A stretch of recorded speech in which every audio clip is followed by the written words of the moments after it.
গত 12 এপ্রিল রাত 2টা 48 মিনিটে সিসিটিভি ফুটেজ অনুসন্ধানে মুখে মাস্ক পরে রাজধানীর ইসলামবাগ এলাকার একটি বাসায় চুরির অপরাধে জড়িত 5 জনকে গ্রেপ্তার করেছে পুলিশ। চুরি ঘটনার পর বাসার ভাড়াটিয়া চকবাজার থানায় স্বর্ণ ও টাকা চুরির বিষয় উল্লেখ করে একটি মামলা করেন। এরপর লালবাগ এলাকায় বিভিন্ন জায়গায় অভিযান চালিয়ে জড়িত 5 জনকে গ্রেপ্তার করে পুলিশ। তাদের জিজ্ঞাসাবাদে বেরিয়ে আসে চাঞ্চল্যকর তথ্য। আসামিরা পুলিশকে জানায় বছরখানেক আগে তারা চুরি করতে গিয়েছিল কেরানীগঞ্জের একটি বাড়িতে। ওই বাড়িতে নগদ টাকা ও স্বর্ণালংকার চুরির পাশাপাশি তারা একটি পিস্তল পান। পিস্তলটিও তারা চুরি করেন। আর সেই অস্ত্র তাদের কাছে অনেকটা আলাদিনের চেরাগ হয়ে দেখা দেয়। অপরাধীদের কাছে ভাড়া দিয়ে জড়িয়ে পড়ে অস্ত্র কারবারে। ডিএমপির অতিরিক্ত পুলিশ কমিশনার বলেন, চুরির পাশাপাশি পেশাদার এ চোর চক্রটি জড়িয়ে পড়ে অস্ত্র কারবারে। গ্রেপ্তার আসামিদের নিয়ে অভিযানে নামে পুলিশ।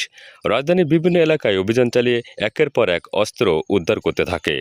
38 রাউন্ড গুলির পাশাপাশি উদ্ধার হয় 4টি বিদেশি এবং একটি দেশি অস্ত্র।